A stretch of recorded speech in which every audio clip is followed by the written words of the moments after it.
I'm not texting. I'm actually not a fan of anything except watching the Cowboys lose. That's the only thing I enjoy in professional football.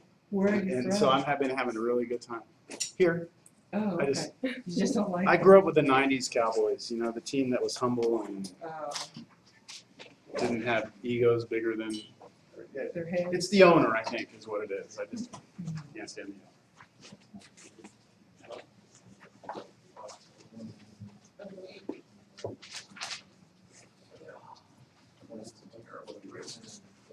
All right, well, did everyone have an okay weekend? Now you're excited to be back doing math, right?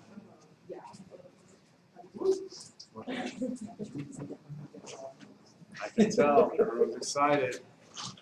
We need to wrap up some complex numbers, but let me answer any questions you might have. 45? What's that? 45? 45? 45. Hold on a second. All right, which page were you talking about? 639. 639.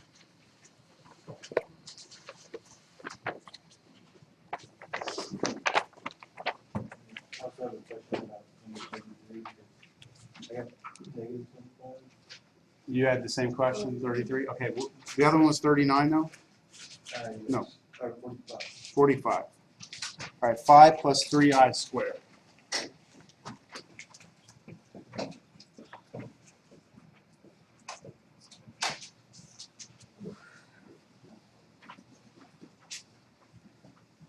Well, when we square something, right, we have to do, when it has two terms inside like that, we're going to have to do the FOIL.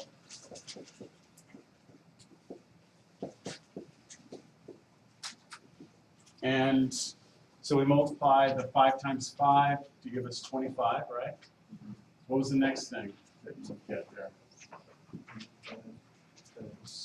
15i. Middle term.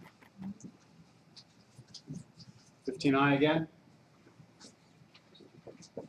And then the last term, let's see, this is the one that can get a little tricky. 3 times 3, so 9, and then I squared. That all right? Now the middle two terms, 15i and 15i, go together to give you a 30i. And then plus 9, but we had last time, the big result from last time was that I squared was equal to -1. So this I squared right here will turn into a -1. The biggest mistake that I see people make is they take that as a 9 minus 1 instead of a 9 times -1. So it's going to turn into 9 times -1, which will turn into a -9. Okay? Yes? Yeah. Okay, so we're still okay with this then? 25. I'm going to take the 9 away up front and then minus 30i. 25 minus 9? 16. So you should get 16 plus 30i. And at that point you stop because you cannot combine those together.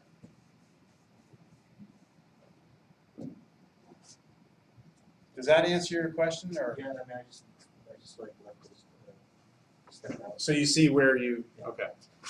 Like you're gonna go to 31, like, see how that 9, 5, 2, like it's in 33. I mean, Yeah, let's look at 33. What was that? 5i times 5i? Let's look at that one.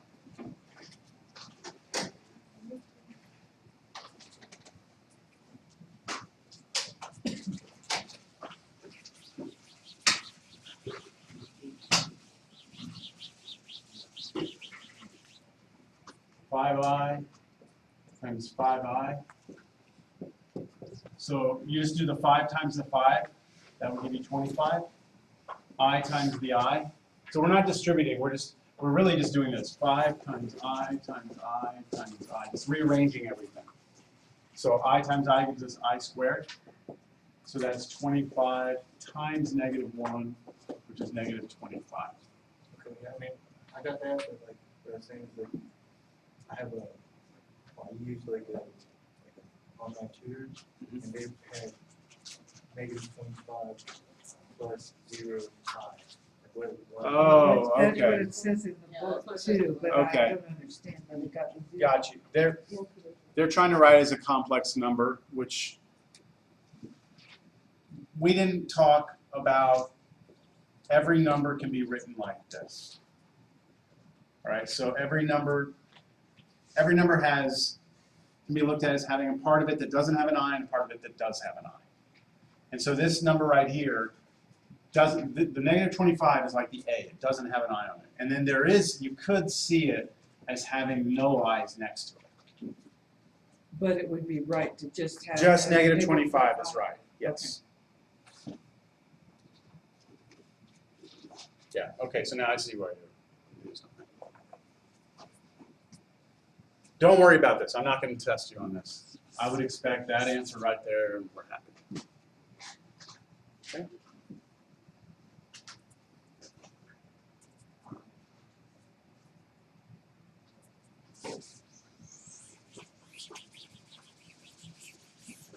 All right, so today we're going to do two things. We're going to do division of complex numbers, which we did not do last time. Then we're going to move into solving quadratic equations. So let's finish up this section. Let's take something like this. We want to do division with complex numbers, starting out with something like this. 4 plus 3i divided by I. Now the goal of this is to realize first you have division, right? That's division fraction. And we want to get it to where we do not have an I in the denominator. That's the goal. So if you're looking at this saying, okay, what's my task? What am I going to do? Trying to make this a fraction that does not have I down there. So the technique we're going to do or use to get that I out of the bottom is the same for all the problems. I'm going to come in here and I'm going to multiply this. Now don't write this down, okay? I'm going to multiply that by 1. Because anytime you multiply something by 1, it doesn't change it, right? But the one I'm going to use isn't the number 1. It's a very clever one. It is I divided by I. And why would you think I would do I over I? Same as a 1. It is a 1, so I'm not changing the problem. I'm going to change the way it looks, but it'll be the same problem. Look at the bottom. What happens on the bottom? How do you mean? When you multiply this straight across, like this, what happens on the bottom? What do you get? I squared. I squared. And what's I squared? Negative 1. Negative 1. So you don't have an I down there anymore. Do you see that? Okay. So it's just a clever choice of what I can multiply this by to get rid of the I. Multiply by itself, it becomes negative 1. On the top, though, some things change. Okay, we get a little bit of changing here. We've got parentheses around here. The I will have to distribute through like that.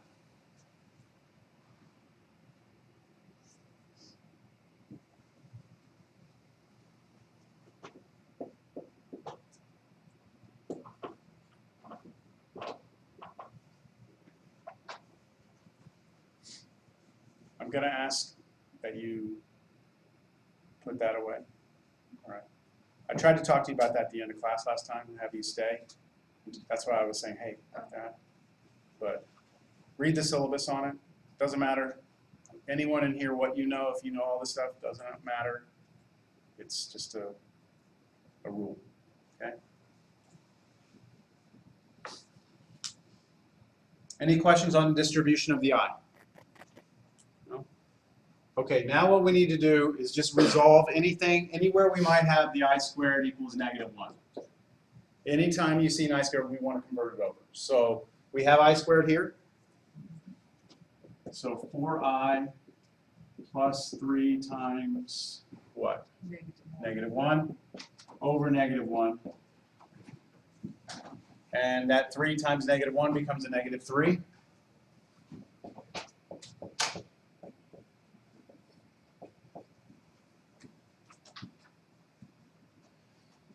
Y'all agree with that? Anyone have a question? We're pretty much there. Now, we could simplify this because you could do like 4i over -1. So make that a -4i and then make that a +3, like split it into two fractions. It won't always turn out that way, so you don't have to do that all the time, but in this case, that can be done. So you can't like cross out the -1 on the top and No. the -1 on the bottom? No. And that's just because if you ever have two terms in the numerator of a fraction over one term on the bottom, you cannot cross. Here's one way to show you that that's the case. I don't know, I mean, this is just an example. If I have 2 plus 4 over 4, we know the top is 6, right? The bottom is 4. And if you do that on a calculator, you get 1.5. But if I cancel this, then I'm saying it's 2, Okay, right? yeah. It's not 2, it's something different than that. Doesn't So, work the same way. but if you split it into 2 pieces, right, like this, you get 2 over 4 plus 4 over 4. Now there's your 1 and there's your half, and then you put them together, you get 1.5. So it's okay to do this, but you can't do this. All right, so does this seem reasonable? Just come in there with an I? All right, why don't you just do this one then real quick? If you are okay with that. Take -2 minus 7i, and then on the bottom put 4i. And go ahead and divide that, and just get it to a point where you don't have an I in the denominator anymore. So multiply by something. Anyone have an idea of what you'll multiply by? Just I will work, okay? Because you don't need the 4, because when you come in with an I, it's going to turn into -1, right? The I squared. Putting a 4 in there is just kind of overkill. You don't need the 4. So go ahead, multiply through, see what you get.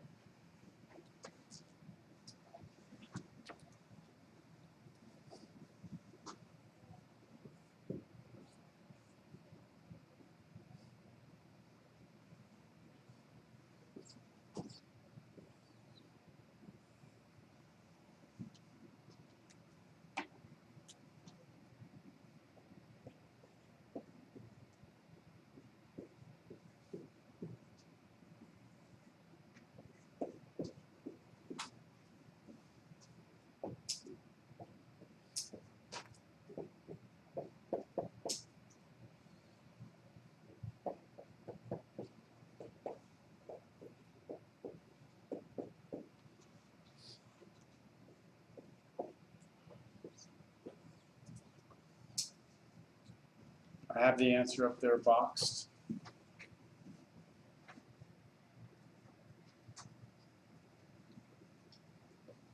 If you need help getting to this, raise your hand if you got stuck on something or have a question.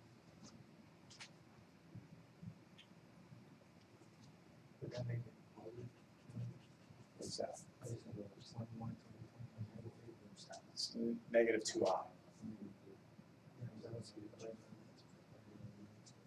Well, you could go one more step, and you could go this over this, this over this. So, but this would become a fraction, so you'd have 2 over 4. Are you saying change that positive? Yeah. Well, then this one would have to change to a negative. So if you divide it that way, it would be correct. Well, it would have to be plus, plus, and minus here. Yes. So when we have our answer, there's no I in the denominator, that's pretty much. That's it. That's Okay. where we So want to that's go. when you stop, that's Yep. the answer. That's acceptable. I just didn't know when to stop. Yeah.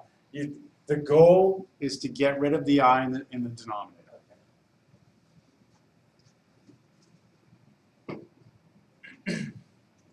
All right?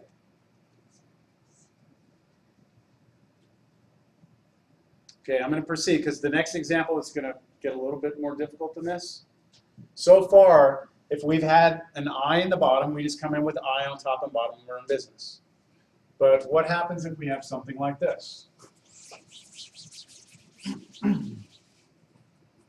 So what if we have 3 plus 8i over 4 minus 3i? So the main difference on this problem is that we actually have We have an I on the bottom, but we have two terms, don't we?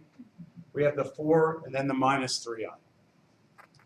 Now, without writing this down, I just want to show you what would happen if you tried using the I top and bottom like we just did. Okay, don't write this down. When I multiply this bottom by I go through both like this, right? Now, I know that this I and this I will come together to become my negative 1, because it'll be I squared. So I know that I won't have an I there anymore. But when I do this I times the 4, I'll have a 4i. And so I'll still have an I in the bottom, won't I? So that's not going to work. So we have to do something else.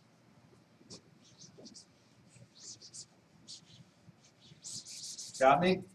If I is down here by itself, note that 4 wasn't, we would just do I top 1. But if there's two terms like this, something different. And what we use isn't something that you would ever just naturally be like, oh yeah, sure, I see that. But once I show you, you'll see it's always going to work. It's going to be real nice. Good things are going to happen. What we do is we multiply by 1 again. But the one I choose this time is going to be something other than I over I. It's going to be exactly what you see on the bottom. See 4 minus 3i? I'm going to do 4 minus 3, I'm sorry, I'm going to do 4 and 3i, and I'm going to change the sign between them from a minus to a plus. Had it been a plus, I would have changed it to a minus. With me? I'm not changing anything else in the problem, just the sign between them. This right here is known as the complex conjugate of this. Now we don't need to get all into the vocabulary of things here. That's what it's called. Given this, this is called the complex conjugate. If you multiply the top and bottom by the complex conjugate, you are guaranteed to remove your I from the bottom, as you'll see. Now we have to multiply those out, which means we're going to have to do a foiling on the top and the bottom, which is going to be somewhat tedious. You want to try it? Try foiling? Try foiling at the top, and then the bottom.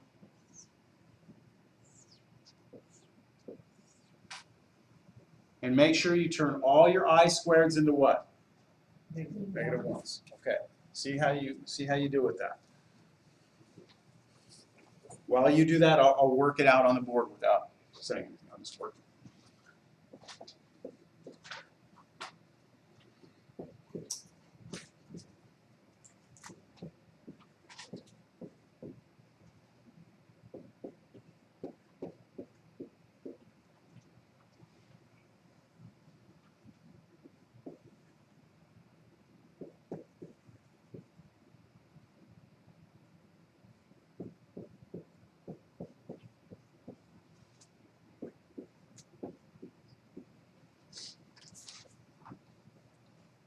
I'm not done, but that's what the foil should get you.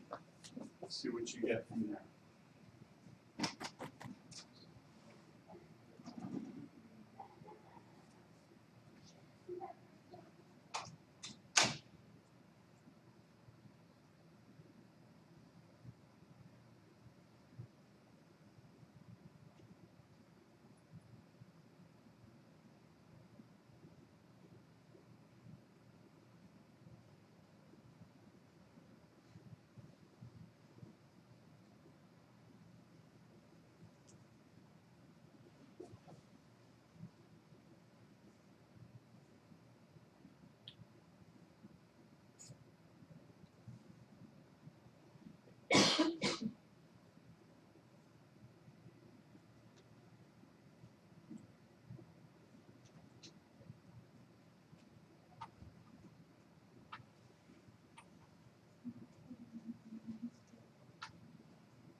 get there yet?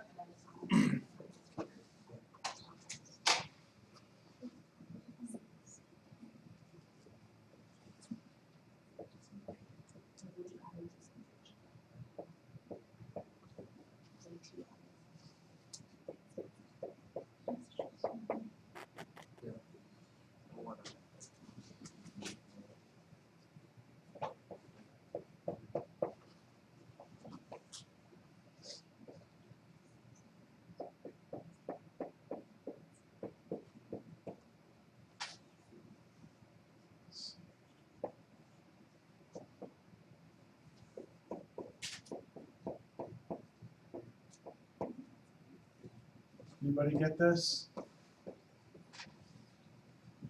Yeah.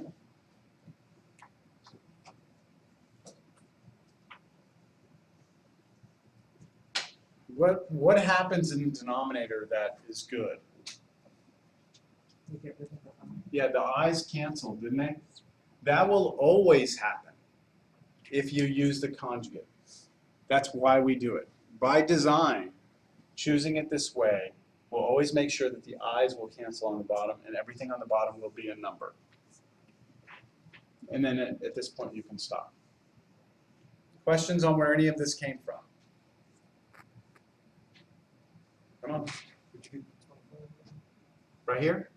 I did -9 times -1 to give me +9. 16 plus 9 is 25. Any other questions on where I got any of this? Sure? What? No, you're good? Yeah, Just what? Okay. It don't matter what order they're in.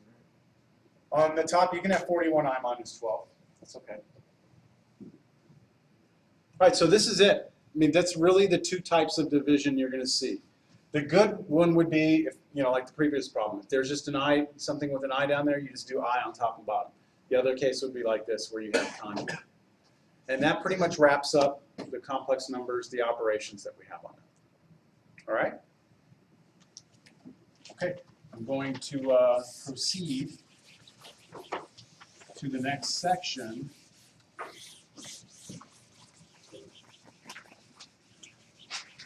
And we're going to be jumping around here. We're going to go into 10.2, but at some point we might have to go back and revisit factoring, just because I know the nature of the way things are. So I want to save factoring for next time. So I'm going to get straight into trying to solve quadratic equations. The easiest approaches, I guess, the easy cases. Today will be easy cases. Next class we'll get into the harder cases. So before we begin doing that, let's all make sure we understand what a quadratic equation is.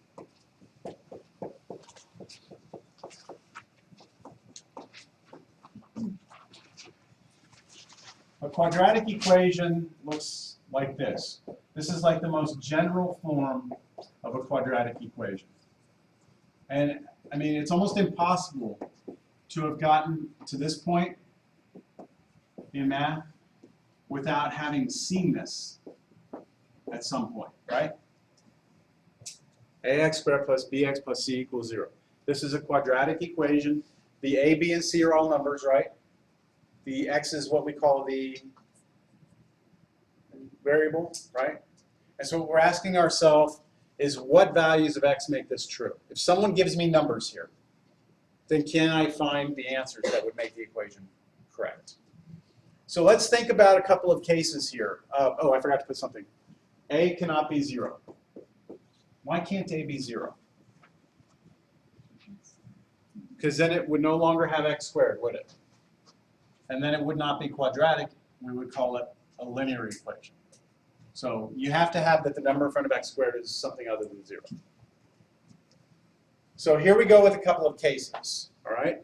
Let's take a look at the easiest case first. Case 1. C equals 0. What if C is 0? Your equation would look like what? What would it look like? Ax squared plus bx equals 0, right? Someone next to this, give me an example of an equation that would look like that. A specific example. Give me some numbers. Just make them up. 5x squared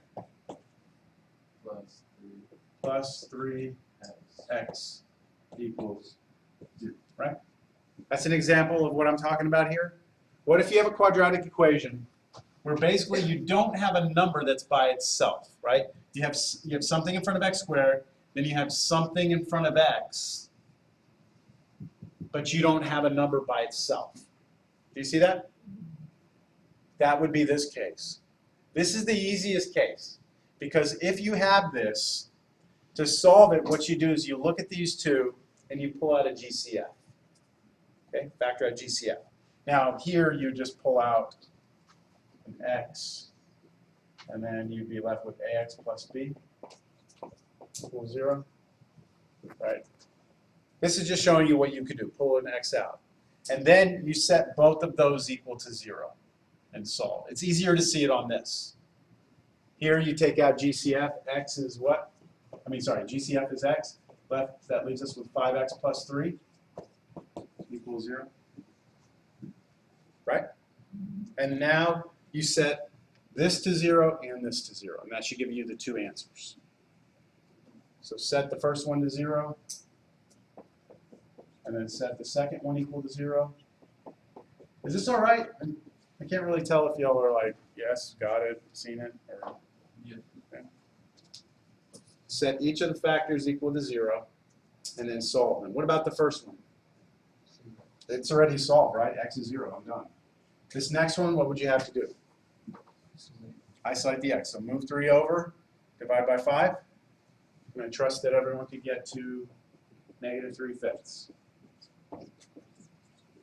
Right? Is that okay? So you think you can handle anything like that? This is still case 1. Let me give you another example, see if you can work it. Or I'll give you 2. First one, how about -5x squared equals 25x? And the next example, how about 1/3 x squared minus 4x equals 0? See if you can do those. Notice on both of these, though, you have an x squared, right? A term with x squared, and you have a term with an x. But you don't have a number sitting there by itself, like a 2 or something, right? So, see what you can do.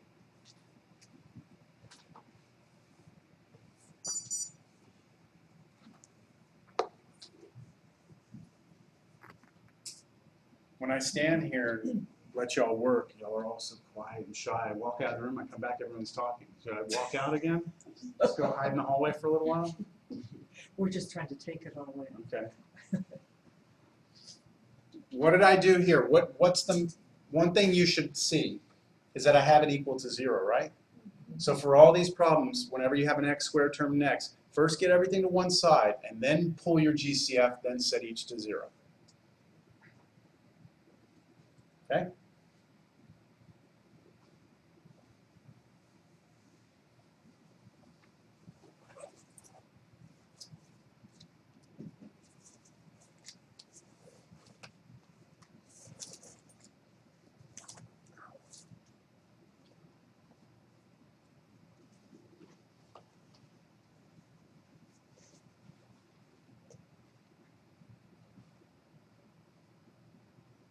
Any questions?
Anybody need help getting this?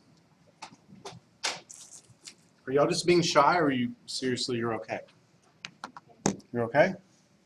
It's just a lot to take in for me, so I have to think about it. Okay. What are some of the mistakes? Well, I did walk around, I saw some people took this and just pulled an X out instead of a 5X. That's okay, you should get the same answer. All right, so that's all right. That's not a mistake. Right here on the fraction part, this might have thrown you off a little bit. I was trying to see how you'd work with the fractions. Remember that if you ever want to clear a fraction from in front of a variable, you multiply by the reciprocal. So I multiply by 3 over 1, which would basically kill off the 1/3. On the other side, we get 12. Okay? That one, instead of Bring it adding the the other five, way? I did the other one. That's fine. You should have got the same answer. Did you? No, I ended up with positive 5, so I might have messed up somewhere. Did you? What did you factor out? A negative 5x? The negative 5. Then this should have changed. See, if they were both negative, then when you pull a negative out, this should have been a plus. Because you go negative to get back to negative, negative and positive to get back to negative. If you had a minus here, negative and negative would have been positive, and that's not what you had. So, all right. So whenever we have that first case where we have the variable squared and the variable by itself, the variable and no number, GCF, we're in business. Okay, the next case, case 2, would be if we have b is equal to 0. And remember what I'm referring to. I'm referring to this equation.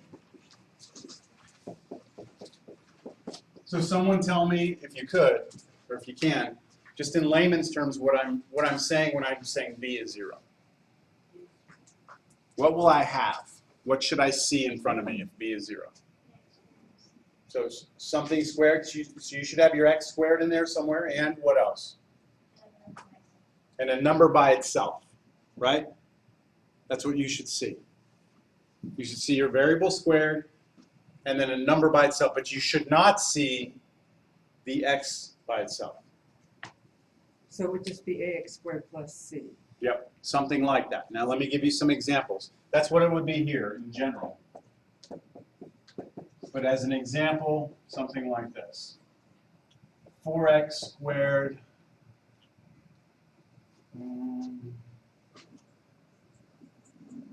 I guess I'll do minus 8 equals 0.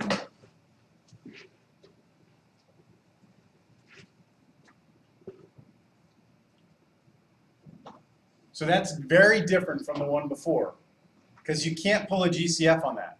I mean, you could actually pull a 4 out, right? But you can't pull a 4x out. Do you see what I'm saying? And all the other problems that we did case 1, you could always pull something with an x out of both. Here, you can't do it. So the question becomes, what's the technique here? What is going to be our strategy?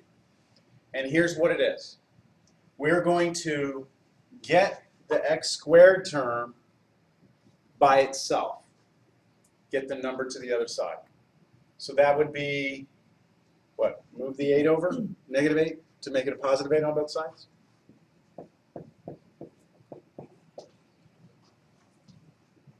Now I almost have the x squared by itself, don't I? All I need to do now is what? Divide both sides by 4. So I have x squared equals what? 2. Is that okay, dividing both sides by 4? And at this point, once you have that x squared term by itself, you're going to come in on both sides of the equation and take the square root. So I'm going to take the square root on the left side, plus or minus, I'm going to take the square root on the right side.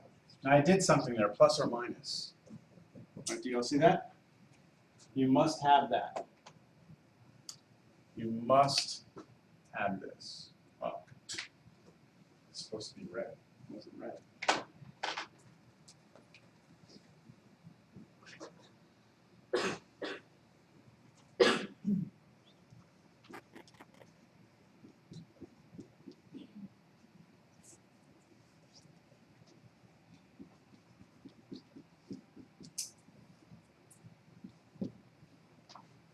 I know a few of you had me last semester. Do you remember what I told you happens when you forget plus or minus? Who had me?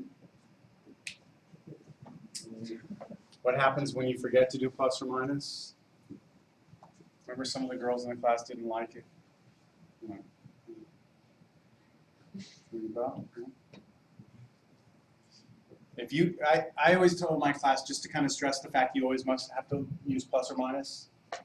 I always tell them, well, if you forget it, then planes fall out of the sky. Remember that? Bridges burn now. Buses full of children go off a cliffside. No? All these disasters happen because someone forgot the plus or minus. You don't remember that? Well, Trying to remember. Yeah, I do the semester before. We don't forget it now, well, that's gonna happen. well, here's the deal. Yeah, I mean, in this class, of course, it's just you're going to get points taken off, right? Engineers can't forget that there's two solutions here. It comes from the idea of this. X squared equals 4, right? What numbers can you square to get 4? 2 squared is 4, so 2 should work, but 2 is not the only number. -2, right? -2 times -2 is also positive 4. So when I'm saying something squared equals 4, there should be two answers. One of them should be the positive and one of them's the negative. So when we come in here and we take the square root on both sides, when we do that, we must remember to do plus or minus on this side.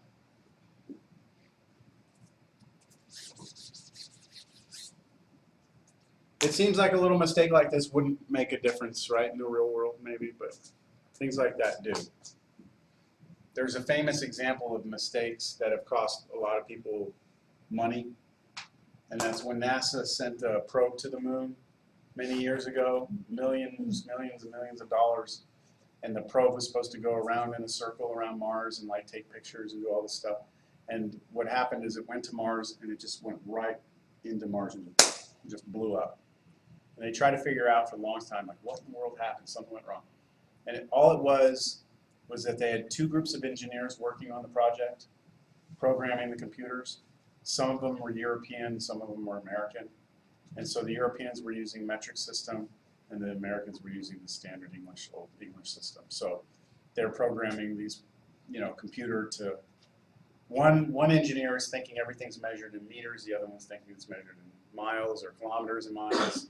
So everything was off. So we lost the entire probe because of the simple conversion, right? All right, back to this. Let's get to our answer. Yes. The last time when we had x squared, right, we would just declare the same thing, do it that way, square root both sides like that.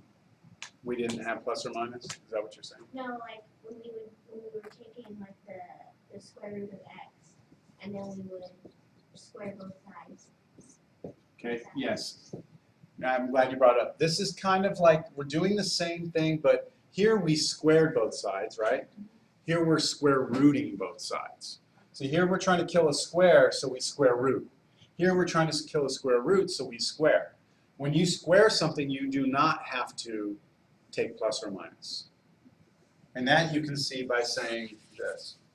Or you can maybe see if do it this way. The square root of some number is 4, right? If I square both sides, I get x is 16. Not negative 16, because if I put negative 16 there, square root of negative 16 is 4i, not 4. So we don't have to concern ourselves with plus or minus when we square both sides. All right, so what happens on the left side here? The 2 and the square root cancel, you're left with what? Just x, and on the right side, plus or minus the square root of 2. And that's your answer. There's actually two answers, right? Positive square root of 2 and negative square root of 2. So if you wanted to, you could write it like this. Root 2, negative root 2, box each one. Those are your two solutions. The most important part of this technique is this. If you see this form, right? Squared and then a number, what are you going to do? What did we do here? Move the number to the other side, get the x squared by itself, And then square root both sides, plus or minus, and then we're there. Yes? Sure? That's very different than what we did in the previous case, right? Case 1. Let's see how you handle this. How about 5x minus 4 squared plus 9 equals 0?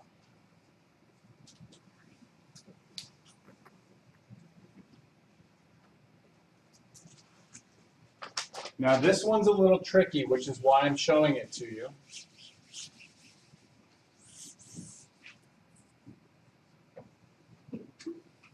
What I want you to do is kind of squint your eyes and look at this. And do you kind of see the letter U squared plus 9? Do you see U squared plus 9? That blue U, Well, right? You see the blue U? Let's say that that U is just everything in there, right? Just instead of all that 5x minus 4, just call everything in there that blue thing, U. That's something squared plus 9, isn't it? Yes? So isn't it kind of like a variable squared plus 9? Isn't it? Like a variable squared plus 9. I mean, that if you squint your eyes hard enough and maybe take enough medication, you could see that, right? I mean, like if you really wanted to, you could see like that is something squared plus 9. Yes? Then how would you solve this? That's your variable squared, then a number, and then you don't have a u by itself, right? You have a u squared, but not a u. So I'm supposed to take this to the other side, right? And then take square root on both sides? That's what I'm going to do here. I'm going to take the thing that's squared and leave it there and move the 9 to the other side. Now, you don't have to squint your eyes. Okay, so I took the negative 9 to the other side. Now what I'd like for you to do is just go ahead and come in on both sides and take the square root.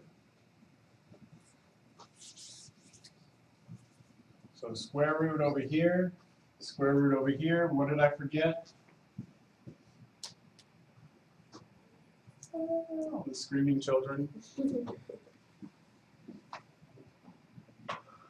We're trying, try and think of like a bus full of kids, and some engineer, didn't design that axle correctly. They forgot the plus or minus. The axle fails as they're going over this cliff and plummeting, and twisting and turning metal and carnage everywhere. All because of this. Little plus or minus. Very simple to do, just put it in there. Save all those lives.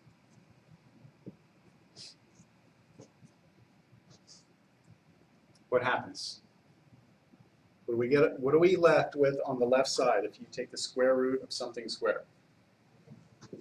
All that cancels. I'm left with the 5x minus 4, right? Everything underneath is still there. On the right side, though, what's the square root of negative 9? Well, that was last homework. That was your homework from last time, wasn't it? That's square root of negative 1 times square root of 9. What's square root of negative 1? I. What's square root of 9? 3. So this should be 3i. So this side of the equation is plus or minus 3i.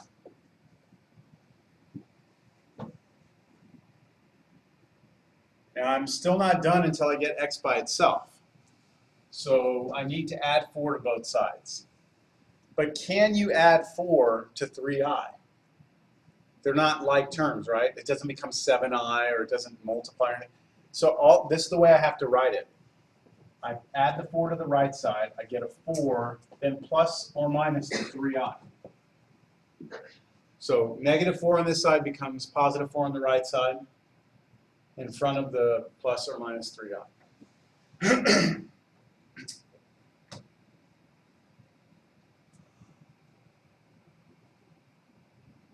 It's definitely Monday, isn't it? I told you all what I was doing this past weekend, right? Did I tell y'all that I went hunting for the first time in my life? That I was gonna go hunting this weekend? What season is it?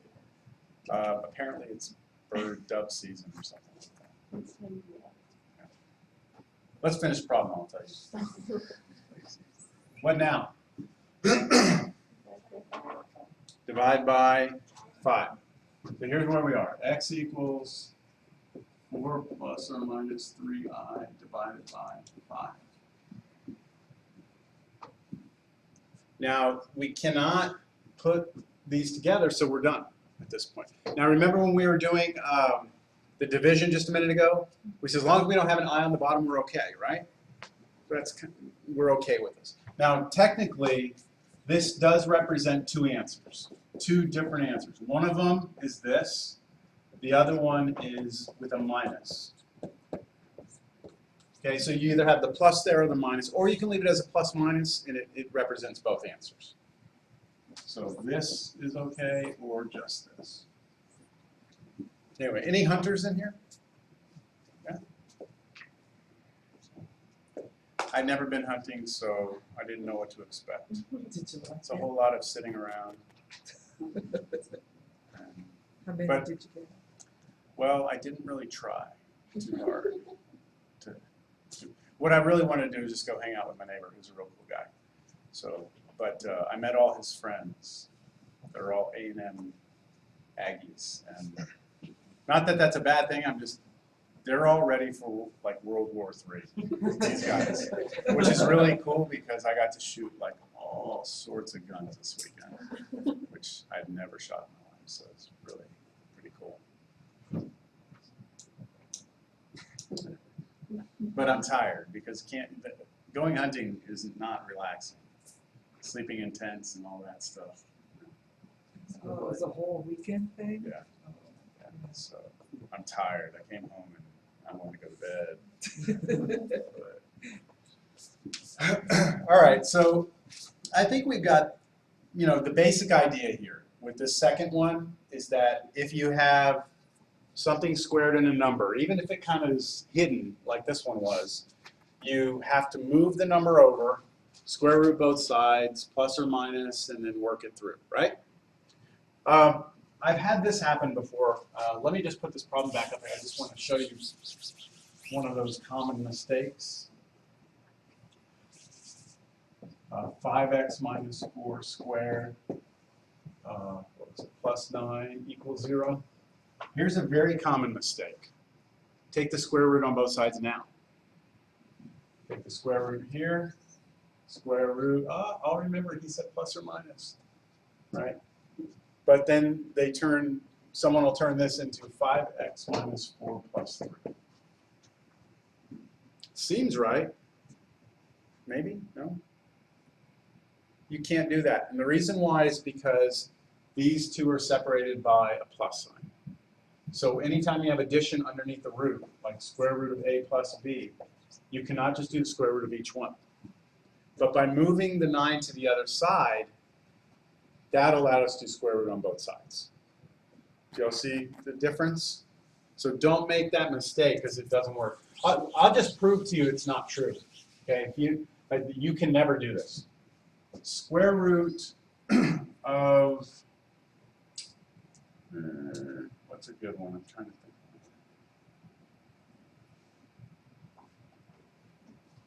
Four plus 4. Square root of 4 plus 4. It should be the square root of 8, shouldn't it? Whatever that is, square root of 8. But if you come through here and you try to do square root of each one, what's the square root of 4? 2 plus, what's square root of 4? 2, which is 4. So you're saying the square root of 8 is 4? No. Square root of 8 is not 4. So this is wrong. There's something wrong in doing that. That's just to show you it doesn't work. All right. Now, the next thing we're going to do is case 3. In case 3, basically A, B, and C all not 0. And that means not only do you have an x squared term and an x term, you should also have a number by itself. See, case 1, we had x squared and an x term, right? Case 2, we had x squared and a number, but no x term. Case 3, we have x squared, x, and a number, all three. And the question will become, how do we solve it when we have this? Well, it turns out that there are 3 common ways to solve this type of problem, where you have this and this and this. The first way is factoring, using some type of AC method.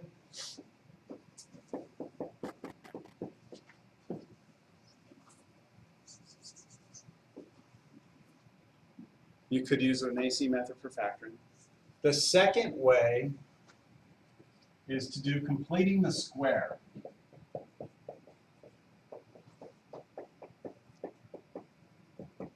And then the third and final technique is to use what's called the quadratic formula.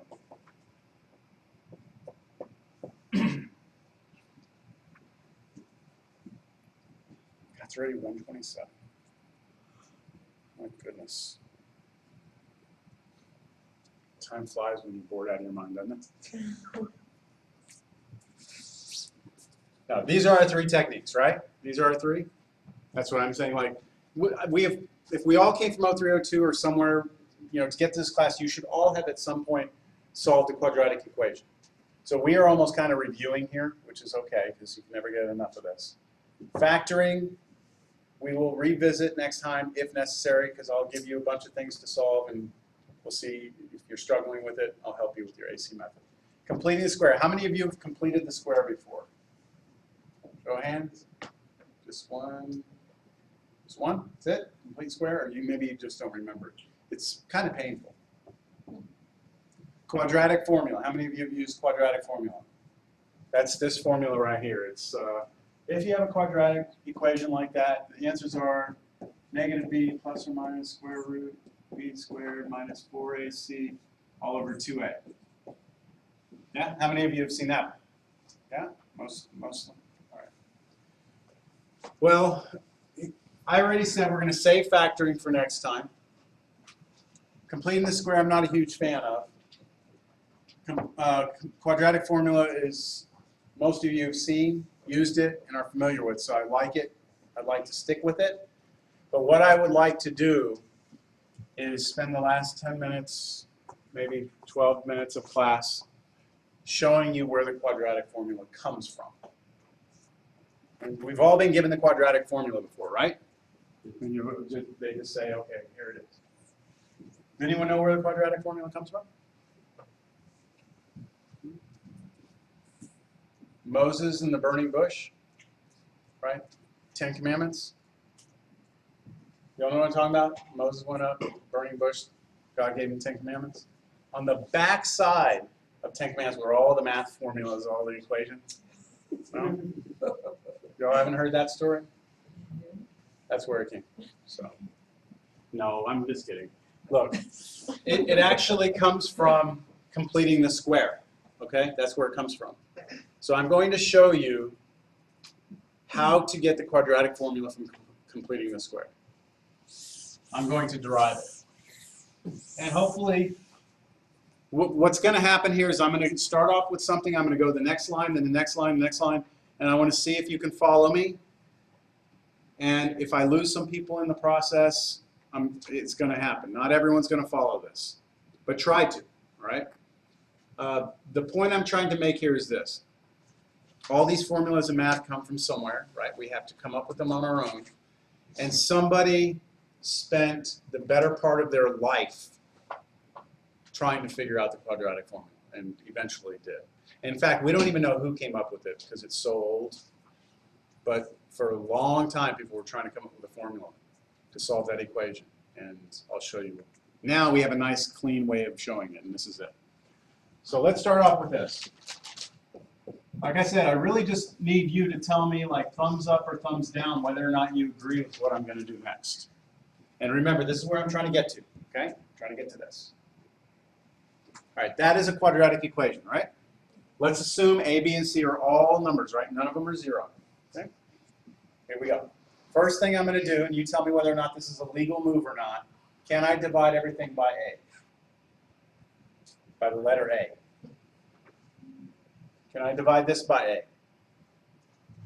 This. A is a number though, isn't it? I don't know what it is. It could be 4, it could be 5, but it's not 0, is it? So can I divide things by numbers other than 0? Yes. Yes. So my first step is to divide everything by A. And if you ask yourself at any point in this process, why is he doing that? Remember, that's not the point. The point is not to say, why is he doing it? It's to say, do I agree with the next line or not?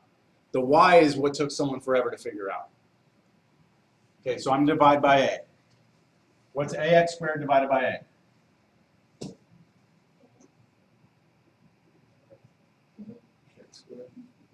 I'll just do that. Okay, x squared, good. Plus, now this bx over a, I'll just leave it as bx over a. And then c over a. And equals, what's the right side? 0. 0 divided by a, 0. Okay, anybody against that step?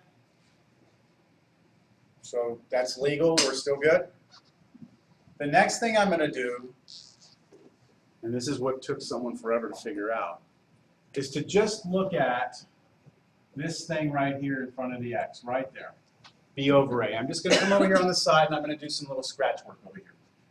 You take that b over a and you multiply it times 1/2. Why? Who cares? Because it's going to work. Watch. That will become b over 2a. Do you agree? Half of b over a, 1/2 times b over a is b over 2a. Yes? Now take that number and square it. This is why they call completing the square. You're going to take something and you're going to complete it square. You're going to square this thing. What is this thing squared? So square top and bottom. What do you get? B squared over 2a squared. 2a squared. Let's go ahead and square the 2 and square the a. 4a squared. This right here, my friends, is the magic number. That's the big daddy right there. What we're going to do is I'm going to come back over to this problem now. This was just like, I could have done anything with anything over here, right? I could have taken the c over a and messed with it. But I decided to take the b over a, take half of it, and then square that. Now, that has nothing to do with what's over here, right? Totally separate little just side thought. But now come back over here and tell me if you agree with this.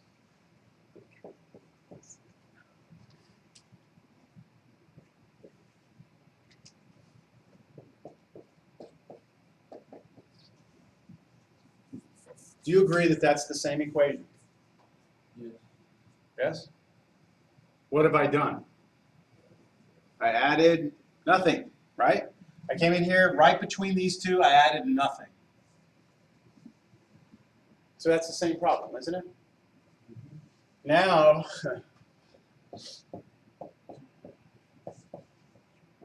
instead of adding nothing, I mean, it's still going to be nothing, but I'm going to put that b squared over 4a squared in there.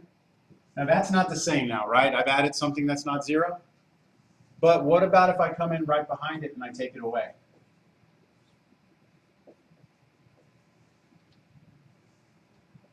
Then you're looking at me going, what the hell's wrong with you, right? Like, why would you add something and then take it away? What's the point, right? What's the point?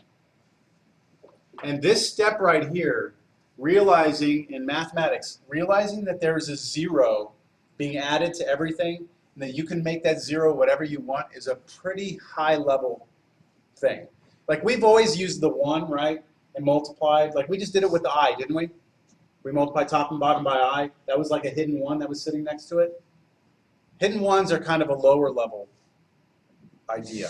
Hidden 0s are even more advanced. Because it's like, okay, I'm gonna add and subtract something. Oh, what, okay. Why? Why in the hell would you do that? What's this gonna get you? Well, let me show you what it gets you. So back over here, separate little side thought, okay? Separate side thought. I want you to check this out. X plus b over 2a. I would like for you to square that. Or I'd like for us to square that. So I'm going to take that, x plus b over 2a, and then times itself. That's what that means? Agreed? Again, this is a side thought, just I'm thinking on the side here. X times x is what? X squared. X times this, bx over 2a. How about the middle one? Bx over 2a again. How about the last term? B squared over 4a squared. Now what about these two? Don't they have the same denominator? Can I put them together? So you add up the tops, right? What's bx plus bx? 2bx. So this becomes 2bx over 2a. I still have this out here and this out here. The 2's cancel. Yes? So what do we have? X squared plus bx over a plus b squared over 4a squared. Agreed? Anyone recognize that somewhere? Come back over here. Isn't it the first three terms of this? Isn't that this? So whoever was crazy enough to attack this problem many years ago said, look, if I fiddle around with this crap long enough and figure out I can add and subtract something here, if I get it just right, then this thing right here, these three terms will actually just break down to be this. Okay? And now let me come back over here. Do you agree I can replace the first three terms with that up there? Yes? So I have this now. X plus b over 2a squared, but what's still out over here? I mean, I got that to break down, but then that came with a cost. I still have this part over here, don't I?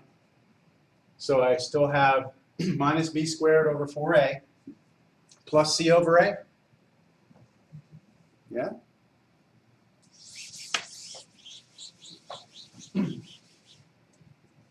So what I'd like to do is I'd like to take this equation, here are the first three terms, I'd like to take this blue piece and move it to the other side, and I'd like to move the c over a to the other side also. Now the reason why I'm doing that, I'll explain it in a second. The blue part comes to the right, it becomes a plus instead of a minus. The c over a, which was positive, comes over to the other side and becomes a negative. Why do you think I'm starting to move junk over to the right side here and leaving this over here? Because isn't this like that u squared thing that I was showing you earlier? Don't I have my variable in here? Everything else is numbers, right? Give me an a, b, c, I can plug all these in, I've got numbers. The only variable I have is x. So I almost have like something squared and then numbers now. What am I supposed to do when I have something squared with numbers? Square root both sides. So I'd like to now come in here and square root both sides of this. So on the left side, when I square root the left, what happens? Square and square root cancel, so I'm just left with x plus B over 2. b over 2a equals right side, plus or minus, or children and all that stuff, right? And then over here, b squared over 4a squared minus c over a. We're getting close. I have two terms in here, right? I can get a common denominator and put them together. So what I'm going to do is create a common denominator. I need a 4 here and a 4 here. And then this one has a squared, so I need to tack another a onto the end, top and bottom. So there's two little hidden ones, right? 1 and 1 hidden there. Put those together, what do you get? X plus or minus, X plus 2a equals plus or minus square root of, put those two together now, because they have the same denominators. What do you get? B squared minus 4ca. I'm going to write AC. Why? Because that's what the formula it has in it. B squared minus 4ac over, what's my common denominator here? 4a squared. But here I have the square root of a fraction, don't I? So I can do square root of top and bottom separately. So I'm going to just cut that real quick and do that. There's my square root of the top. And then square root of the bottom. But what's the square root of 4? What's square root of 4? What's square root of a squared? Okay. A. So isn't that a 2a? Yes?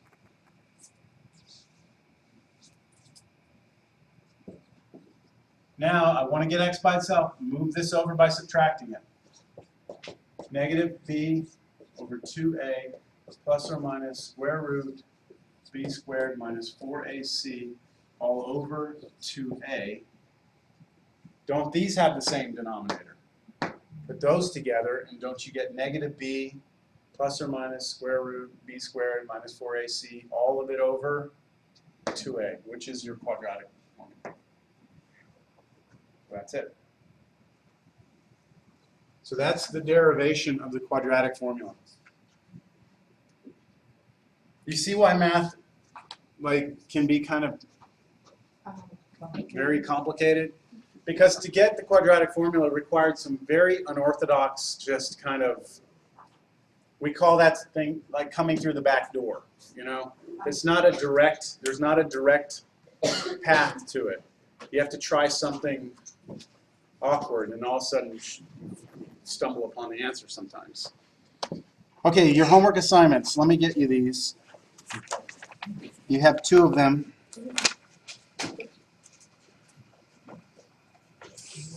Let's see how you do it. I do plan on a quiz on Wednesday over your homework. So it'll be a beginning of class, 5-10 minutes, maybe 10 minutes. Just on Today's homework assignment. So page 639, let's look at 49 through 59. Odd. And then that's out of 10-1. Out of 10-2,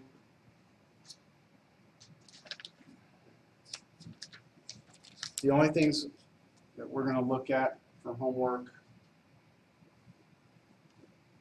page 648, 17 through 39. Odd. Now every problem that I gave you in that second one is where you squint your eyes and you had that u squared and you move the number over square root both sides plus or minus so the kids die thing. That's everything 17 through 39. The only issue you're going to run into on those problems is that you might get some imaginary numbers in there, and just see how you do with it. Okay, I'm sure you'll have some questions. All right, everyone, have a good rest of your day.